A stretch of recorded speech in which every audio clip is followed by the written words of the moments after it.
सब network crime world को subscribe करें, बेल आइकन दबाएं और अपडेट पाएं।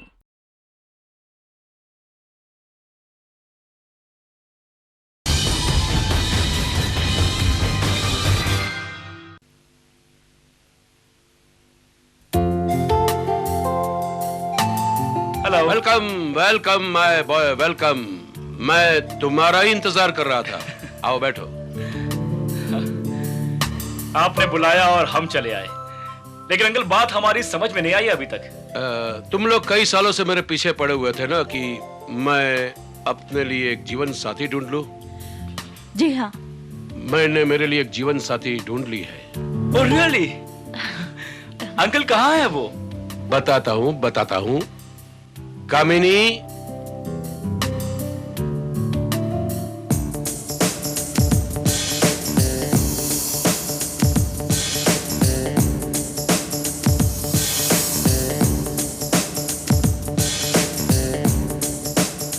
कामिनी ये है मेरा भतीजा धर्मेश और Hello. उसकी वाइफ नंदिनी, और ये है कामिनी।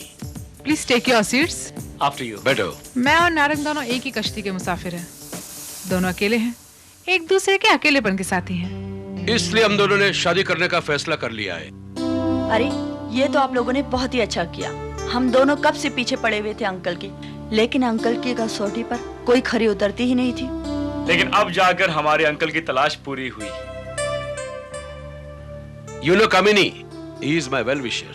मेरी शादी की बात सुनकर इसे सचमुच बहुत ही खुशी हुई होगी। अगर इसकी जगह पे मेरा दूसरा भतीजा राकेश होता तो मेरी शादी की बात सुनकर शायद मेरा खून कर देता। दूसरा भतीजा? हाँ, दूसरा भतीजा राकेश, धर्मेश का जुड़वा भाई। अरे भाई, तुम लोगों की शादी को 1 साल हुआ, तुमने उसे बताया नहीं? नहीं। लेकिन अच्छा ही हुआ उसने तुम्हें बताया नहीं। वो बचपन से क्रिमिनल माइंडेड था।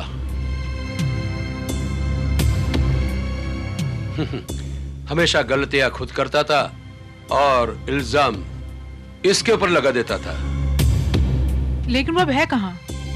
पता नहीं, 15 साल पहले घर छोड़कर चला गया। कहाँ होगा क्या मालूम। शायद मेरी मौत का इंतजार कर रहा होगा ताकि वो मेरी प्रॉपर्टी में हिस्सा मांग सके। लेकिन अब तो तुम आ गई हो और मेरी प्रॉपर्टी की वारिस तुम बन रही हो। ओह माय गॉड, तब तो मुझे भी उससे खतरा हो सकता है। जी नहीं कामिनी जी, घबराइए नहीं। मुझे यकीन है अब वो लौट कर नहीं आएगा।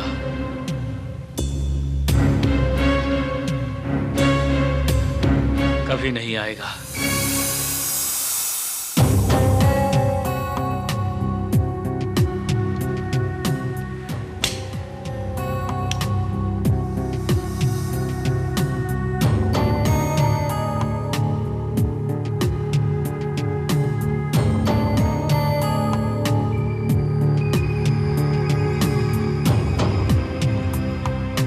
क्या सोच रहे हो?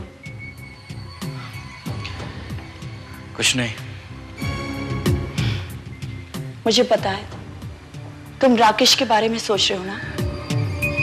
हाँ। तुमने अब तक मुझे उसके बारे में कुछ बताया क्यों नहीं? घर छोड़कर क्यों चला गया था वो? वो चला नहीं गया था, उसे अंकल ने घर से निकाल दिया था। निकाल दिया था? लेकिन क्यों? उसकी हरकतों की वजह से। हम दोनों की शक्ल हूबहू एक जैसी थी, लेकिन नेचर एकदम अलग था।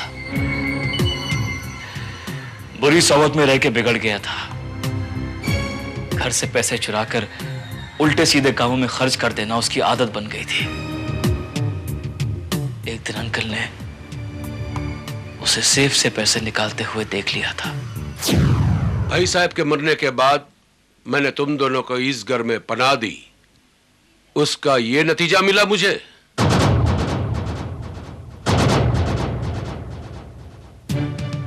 मेरी सेफ से 10,000 रुपये गायब है। किसने लिए वो रुपये? धर्मेश? नहीं अंकल, वो रुपये हमने नहीं लिए। हम उस रुपयों का क्या करेंगे? राकेश? नहीं अंकल, आपकी कसम, मैंने वो रुपये नहीं लिए। नालायक, मेरी झूठी कसम खाता है। बोल, मैंने तुम्हें सेब से वो रुपये लेकर जाते हुए देखा है? नहीं अंकल, मैं सच कह रहा हूँ। आपने धर्मेश को देखा होगा। नहीं, ऐसी गिरी हुई हरकत वो कभी नहीं कर सकता। बोल, वो रुपये कहाँ खर्च किए तुमने? मैंने वो रुपये नहीं लिए। फिर झूठ। प्लीज अंकल, राकेश ऐसा नहीं कर सकता, उसे मत मारिए। धर्मेश, तुम बीच में मत बोलो। आज इस नालायक की मैं खाल उखेड़ दूंगा। कहाँ है वो रुपये?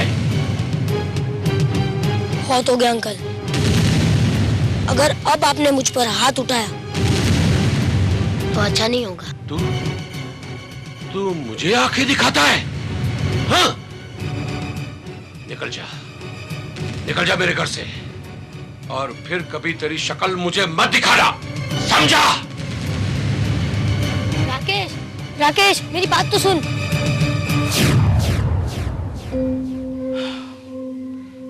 उस दिन के बाद राकेश लौटकर कभी नहीं आया। क्या वाकई तुम दोनों की शक्ल इतनी मिलती थी कि अंकल भी धोखा खा जाते थे? ऑफ कोर्स, हम दोनों जुड़वा हैं, हूबहू एक जैसी शक्ल है हमारी। यानी कि अगर वो मेरे सामने आ जाए तो मैं भी धोखा खा सकती हूँ। शायद शक्ल से धोखा खा जाऊं, लेकिन हमारी आदतें बिल्कुल अलग अलग हैं। शायद जानबूझकर वो मुझसे अलग हरकतें किया करता था। जैसे? जैसे कि मैं सारे काम दाएं हाथ से करता हूं, वो अपने सारे काम बाएं हाथ से करता है। इनफैक्ट और भी ऐसी कई बातें हैं, लेकिन मुझे नहीं लगता है कि अब वो वापस लौट के आएगा। शायद आ जाए, अगर अंकल की शादी की खबर उस तक पहुंच जाए तो। हो सकता है। मैडम, गिन के लीजिए आपके कपड़े। अरे, ये तो सिर्फ मेरे कपड़े हैं, और साहब के कहाँ हैं? साहब तो आके लॉन्ड्री में से आपने कपड़े लेके गए थे। लेके गए थे? कब? साहब तो लेकर नहीं आए। नंदिनी, क्या बात है? क्या हो रहा है? देखिए ना, ये आपके कपड़े लेकर नहीं आए हैं और कह रहा आप खुद लेकर गए थे। मैं नहीं तो। हाँ साहब, आप ही तो आए थे लॉन्ड्री में, अपना कपड़ा लेके तो गए आप ही। देखो भैया, तुम पहले भी कई कपड़े घुमा चुके हो, और इस बार तो पूरे 5 जोड़ी थे। अरे आपको याद है, बिल्कुल ऐसा ही सूट था जैसा इन्होंने पहन रखा है। नंदिनी प्लीज, इससे बहस बाद में कर लेना। फ्लाइट के लिए टाइम हो रहा है, मीटिंग बहुत इंपॉर्टेंट है मेरे लिए, और फाइल भी नहीं मिल रही मेरी। ठीक है भैया, तुम जाओ, मैं तुमसे बाद में बात करूंगी।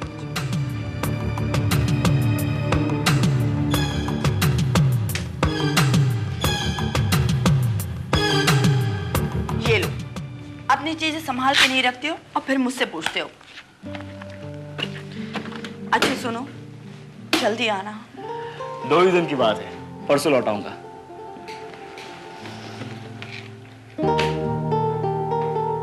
Okay bye.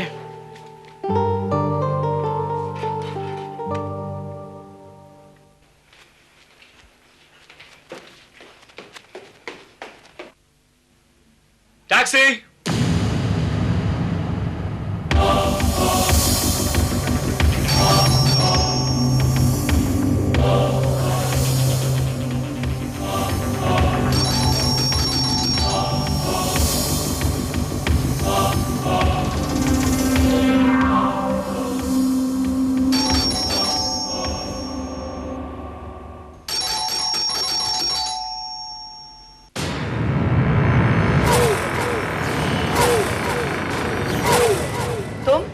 वापस आ गए?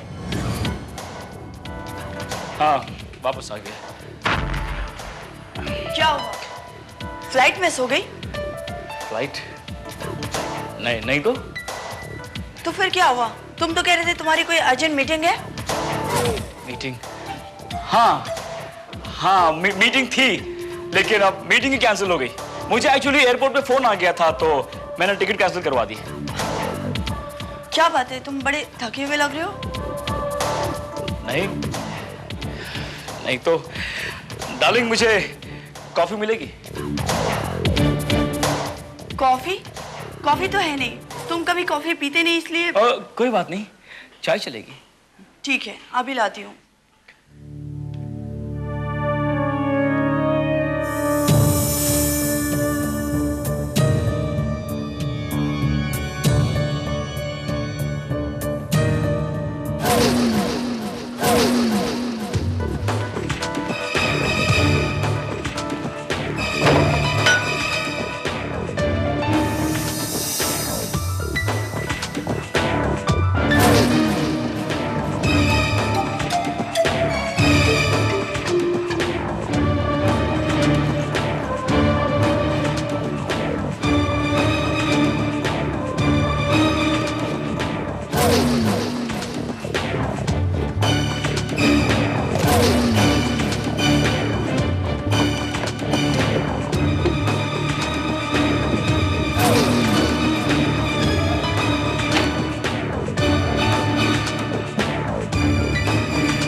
चाय।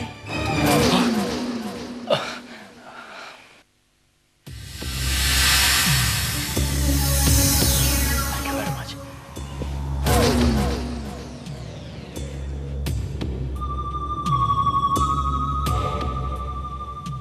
अरे शुगर तो मिला लो।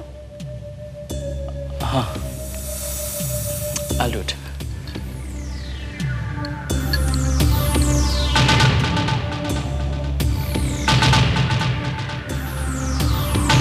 क्या बात है, इतने परेशान क्यों?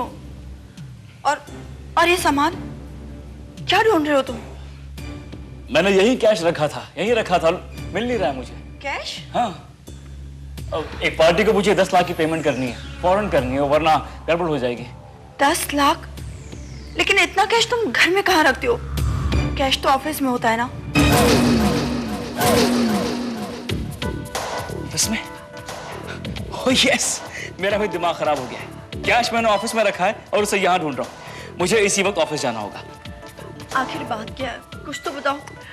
डार्लिंग, तुम नहीं समझोगी। फौरन 10 लाख की पेमेंट नहीं की ना तो गड़बड़ हो जाएगी। मैं ऑफिस जाके आता हूँ, ओके?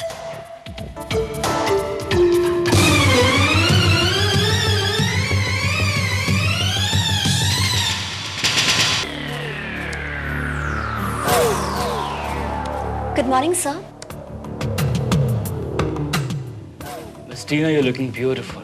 In fact, provocative. मुझे हैरत है कि मैंने तुम पे आज तक कभी ध्यान नहीं दिया। जी? Oh, it's just a compliment. Thanks. Anyway, मुझे ये बताइए कि इस वक्त हमारे ऑफिस में कितना कैश है? कैश? ऑफिस में? ऑफिस में तो कैश होने का सवाल ही नहीं होता सर, क्योंकि आपने तो कहा था जब ग्राउंड फ्लोर पर बैंक है तो ऑफिस में कैश रखने का क्या मतलब? एक्चुअली मैं यही जानना चाहता था कि मेरे इंस्ट्रक्शंस फॉलो हो रहे हैं या नहीं हो रहे हैं। And I am very happy कि आप लोग इंस्ट्रक्शंस फॉलो कर रहे हैं। एनीवे मिस टीना, एक 10 लाख का चेक बनाइए और उसे विड्रॉ करवाइए इमीडिएटली। एक अर्जेंट पेमेंट करनी है। 10 लाख? लेकिन सर 10 लाख तो हमारे अकाउंट में होंगे ही नहीं, क्योंकि 65 लाख का चेक जो हमें कल ही मिला था उसके अगेंस्ट तो ऑलरेडी चेक इशू हो चुके हैं, और जो 49 लाख का चेक है जो हमें आज ही हमने जमा करवाया है वो तो उसकी क्लियरिंग में तो 2 दिन लग जाएंगे। इनफ। तुमसे अकाउंट की डिटेल नहीं मांगी मैंने। Go to your seat. Oh I am sorry sir.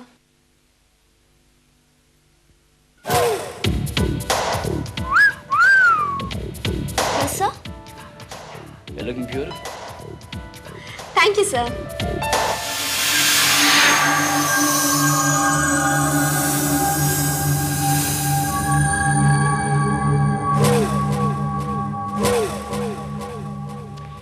Shit. इतना बड़ा बिजनेस है और ऐसा एक आदमी नहीं है जो इतने बड़े बिजनेस के मालिक को 10 लाख किसी छोटी रकम उधार दे सके। लानत है धर्मेश नारायण, लानत है तुम पर। क्या हुआ? कुछ इंतजाम हुआ? रुपयों का इंतजाम नहीं हुआ है, और अगर मैंने पेमेंट नहीं की तो बहुत बड़ी प्रॉब्लम हो जाएगी। समझ में नहीं आता है 10 लाख कहां से लाऊं।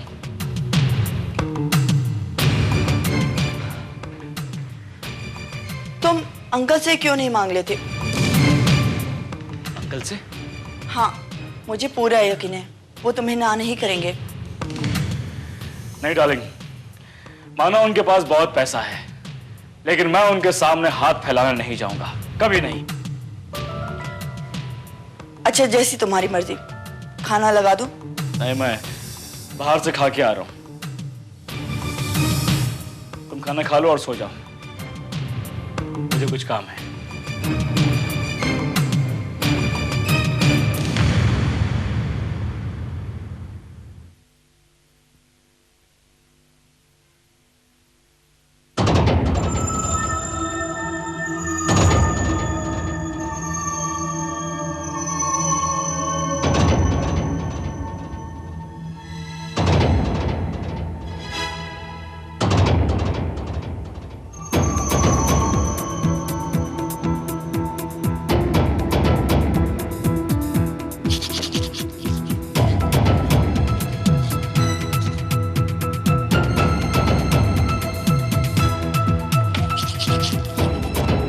बात है? आज आप सोए नहीं या फिर जल्दी उठ गए? आज जल्दी जाना है ऑफिस, इसलिए।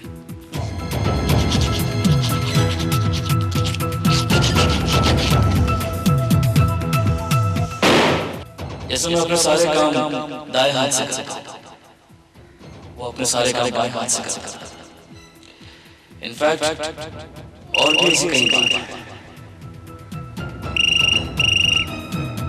नंदिनी, देखो तो किसका फोन है?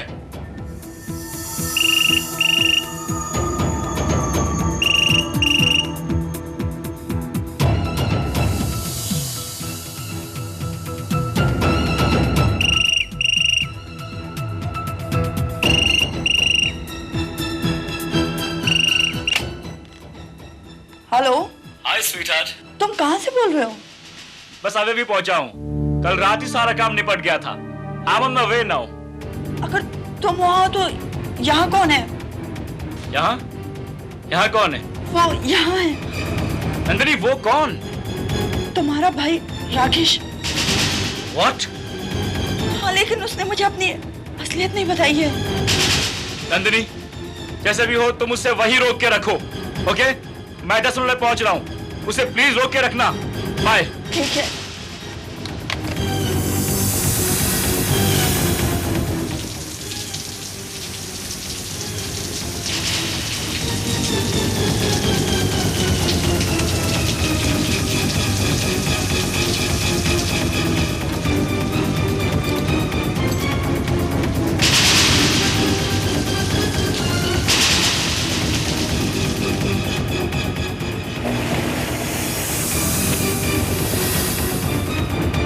रख लो।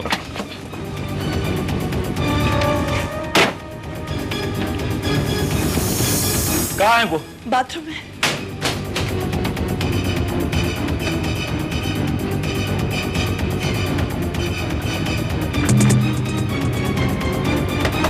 राकेश, दरवाजा खोलो राकेश।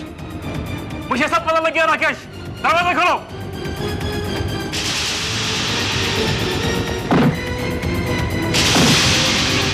हैमर लेके आओ, हैमर लेके आओ।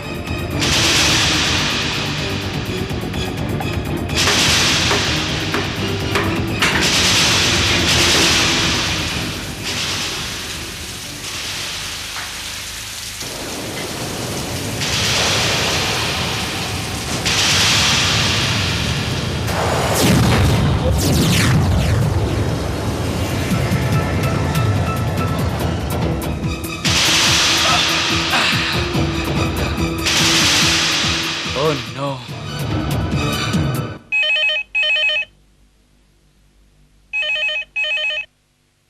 हेलो।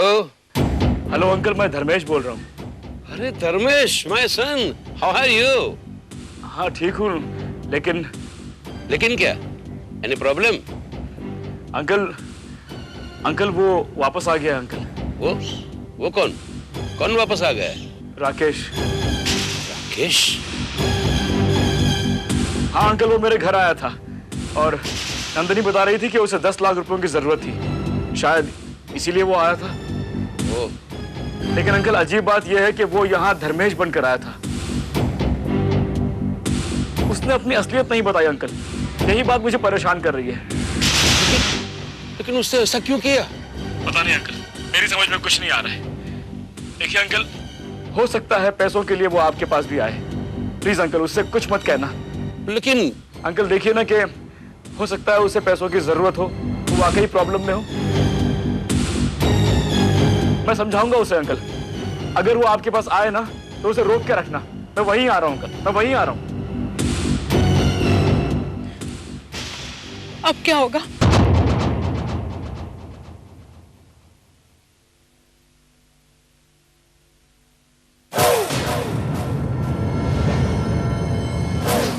आओ धर्मेश, आओ। अरे भाई, तुमने तो मुझे परेशान कर दिया।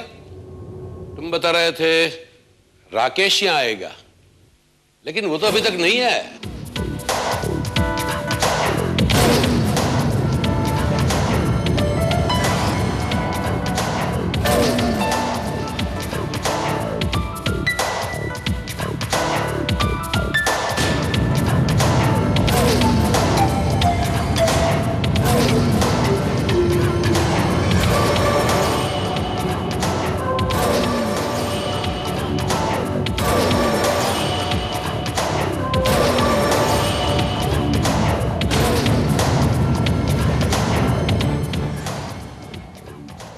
अगर मैं तो आ गया,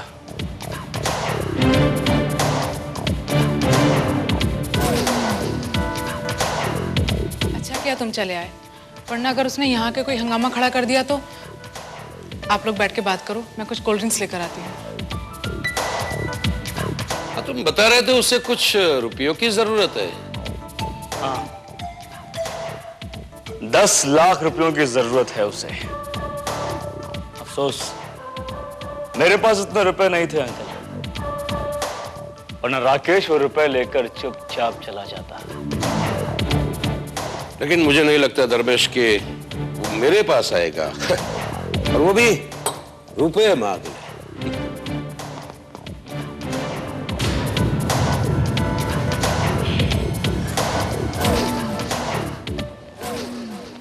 आपके पास रुपया मांगने तो वो नहीं आएगा।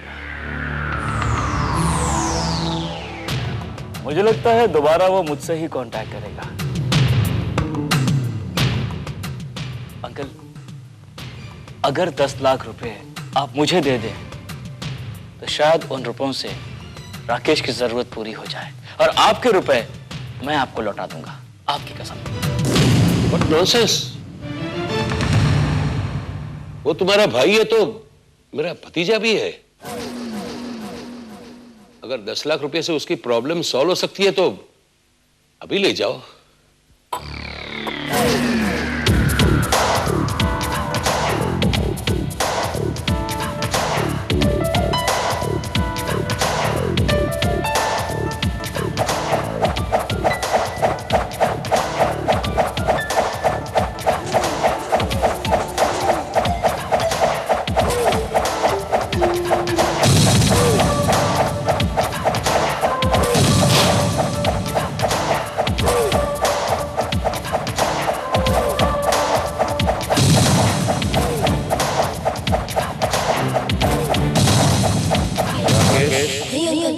आपकी मैंने रुपए नहीं लिए और आपके रुपए मैं आपको लौटा दूंगा, आपकी कसम।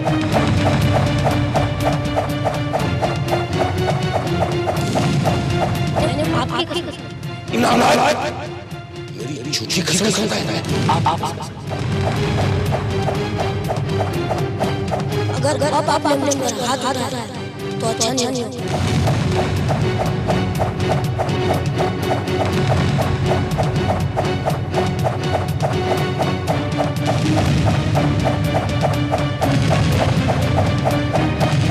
राकेश,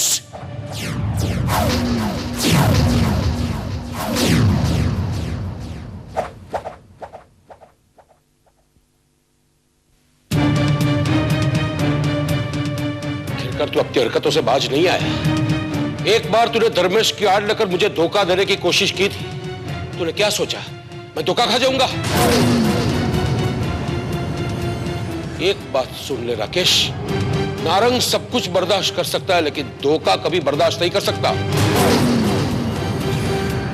अब मैं तुझे 10 लाख तो क्या फूटी कौड़ी भी नहीं दूंगा।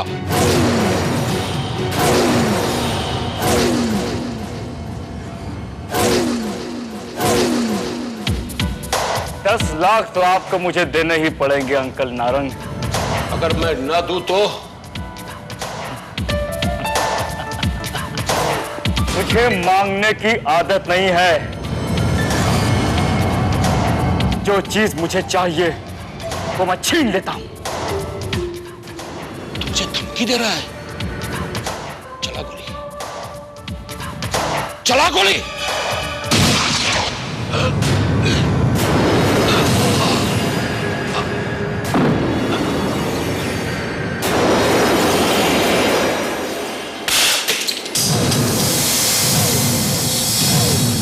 मुझे मत मारो, तुम्हें जितने रुपए चाहिए तुम ले लो, मुझे छोड़ दो। राकेश कोई गवाह नहीं छोड़ता है, कोई गवाह नहीं छोड़ता है वो।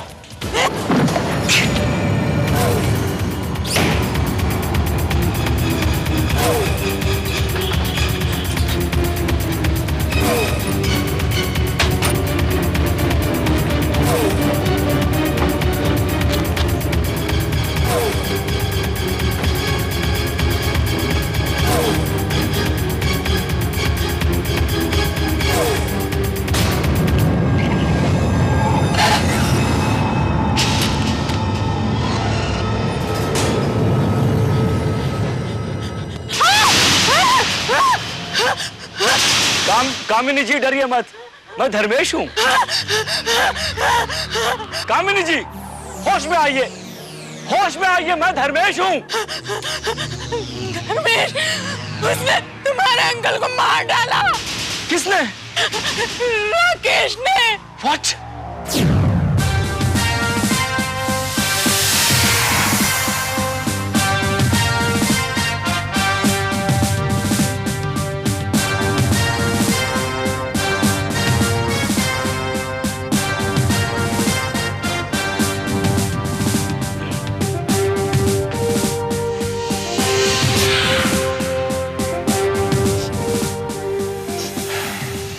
It's a real tough case, Mr. Dharmesh Narang. अगर आपका भाई राकेश नारंग कातिल है, जिसकी शक्ल हूबहू आपसे मिलती है, जो आदमी आपके स्टाफ को धोखा दे सकता है, अपने खुद के अंकल को धोखा दे सकता है, आपकी पत्नी को धोखा दे सकता है, वो कुछ भी कर सकता है। थोड़ा टफ रहेगा लेकिन नामुमकिन नहीं है। सर, ये रिवॉल्वर हमें तलाशी में मिली है। This is murder weapon.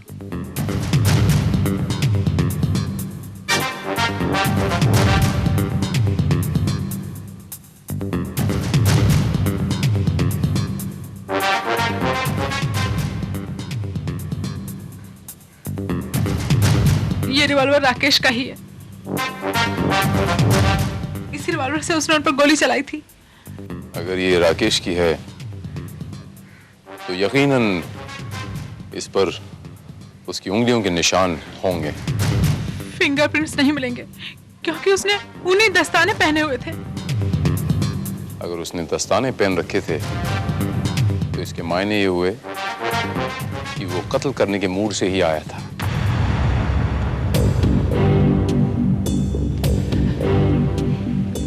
जी नहीं, वो रुपए हासिल करने आया था। हो न हो उसे 10 लाख की सख्त जरूरत होगी, इसीलिए उसने इतना बड़ा हंगामा खड़ा किया। अब वो 10 लाख रुपए यहां से ले जा नहीं पाया। हो सकता है कि वो उन 10 लाख रुपयों के लिए आपको कांटेक्ट करने की कोशिश करे और जैसे ही वो आपको कांटेक्ट करेगा आप हमें इत्तला करेंगे। जी जी थैंक यू। Most welcome. हाँ, वो आपका भाई है लेकिन अभी वो एक कातिल है। उसने आपके अंकल का खून किया है। ओके?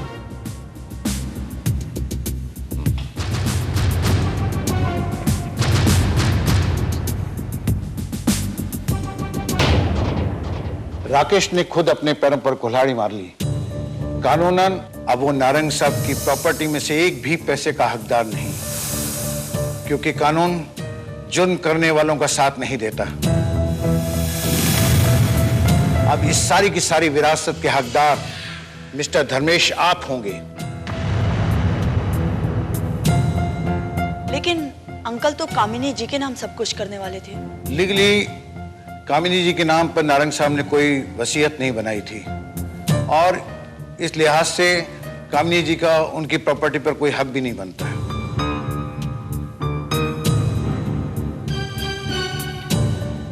बट वकील साहब, मुझे लगता है कि अंकल की इच्छा का मान करते हुए कामिनी जी को भी हिस्सा मिलना चाहिए। उन्हें आप 2% दे दीजिए। देखिए, एक बार तो सारी की सारी प्रॉपर्टी आपको टेक ओवर करनी पड़ेगी। फिलहाल आप इस फॉर्म पर साइन कर दीजिए, उसके बाद आप जो चाहें वो कर सकते हैं। जी।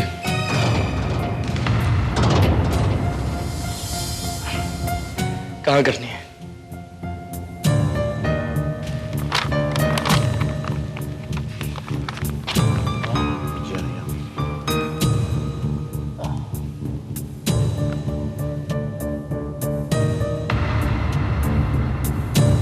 Thanks mister Dharmesh. क्या मैं ये सिग्नेचर्स देख सकता हूँ? Sure.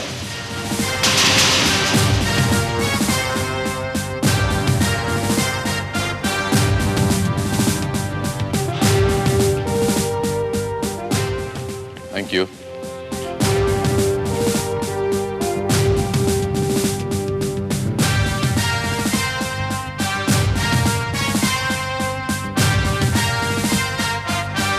डी नारंग।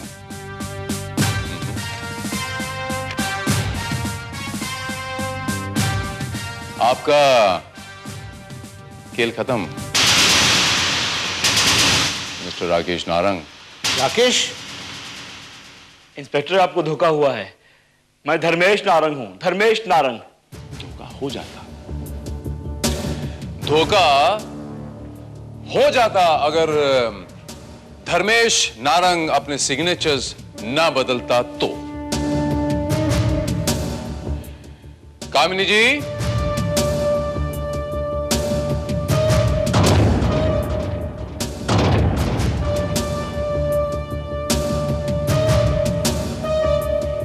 ये देखिए मिस्टर जगतानी, ये उस एफिडेविट के पेपर्स हैं जो आज ही धर्मेश ने बनवाई है। She is lying inspector. मैंने सिग्नेचर नहीं बदले हैं। आपने थोड़े ही ना बदले राकेश बाबू, असली धर्मेश नारंग ने बदले हैं, जिसे अगवा करके आप उसकी जगह लेने की कोशिश कर रहे थे, लेकिन वो आपके चुंगल से बच निकला। आपका सारा का सारा प्लान चौपट हो गया। ये आप क्या कह रहे हैं? वो इस वक्त मेरे घर में मौजूद है। बकवास है, बकवास है, झूठ है ये। इस औरत की मनगढ़ंत कहानी है। ऐसे किसी भी इंसान का वजूद हो ही नहीं सकता है। क्यों नहीं हो सकता? क्यों नहीं हो सकता राकेश बाबू?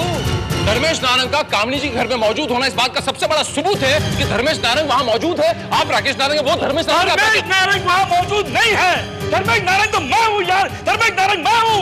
तुम राकेश हो, राकेश नारंग, अपने अंकल नारंग के खूनी, हत्यारे, मर्डरर। चिल्लाकर तुम सच को झूठ साबित नहीं कर सकते मिस्टर राकेश नारंग। कामिनी जी के घर में जो मौजूद है वो धर्मेश नारंग है, आप राकेश नारंग है। आप राकेश नारंग है, राकेश मैं एक बार नहीं, 100 बार नहीं, 1000 बार बोलूंगा, आप राकेश नारंग एक्सेप्ट इट। मैं राकेश नारंग नहीं हूं, नहीं हूं, नहीं हूं। तो राकेश कहां है? उसने मेरे बचपन नहीं मार डाला था। There you are.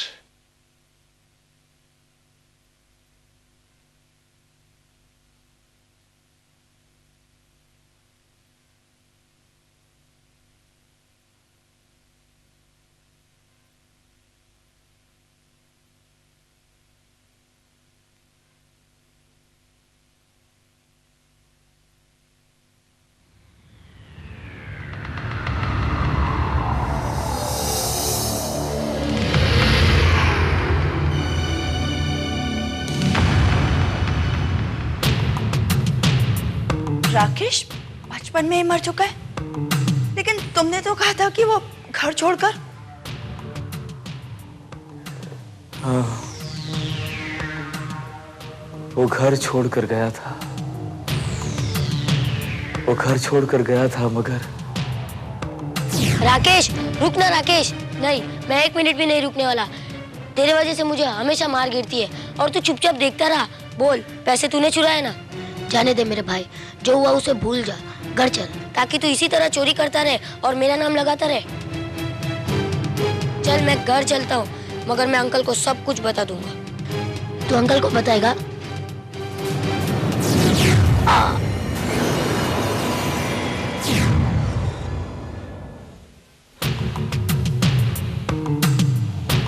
राकेश की मौत एक हादसा था, एक दुर्घटना थी, लेकिन मैं खुद को दोषी मानता रहा। इसीलिए यह बात मैंने किसी को नहीं बताई।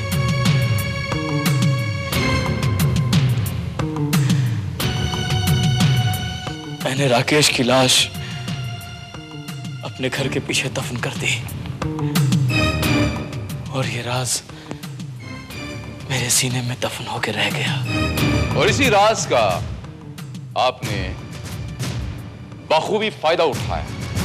जब आपको पता चला कि आपके अंकल की शादी होने वाली है, वो शादी करने जा रहे हैं, तो आपने उस मरे हुए राकेश को जिंदा कर दिया, अंकल का खून किया, ताकि इल्जाम उस मरे हुए राकेश पे चला जाए और आप आपके अंकल की पूरी प्रॉपर्टी के इकलौते वारिस बन जाएं।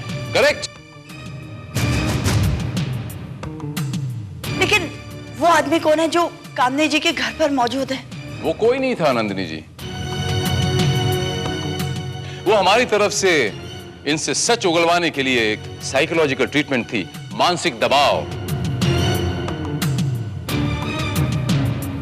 क्योंकि ये अच्छी तरह जानते थे कि इनका कोई हमशक्ल तो है ही नहीं। यानी आप पहले से जानते थे? जी हाँ वकील बाबू, हम पहले से ही जानते थे। शक तो मुझे उसी दिन हुआ जिस दिन धर्मेश के हाथों में मैंने वो अंगूठी में वो दस्ताने का धागा देखा, वो ऊन का धागा। Thank you mister Dharmesh Narayan.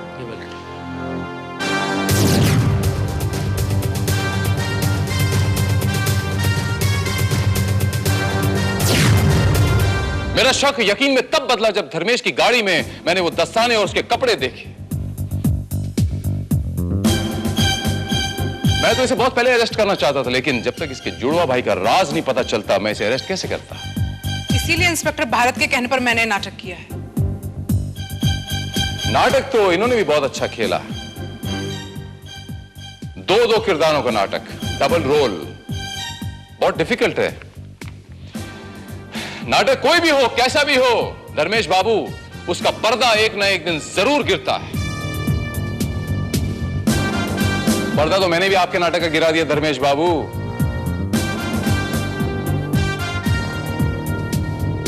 और पर्दा गिरने के बाद कलाकारों को, दर्शकों की तालियां मिलती हैं, मगर अफसोस आपको मिलेगी जेल की कालकोठरी।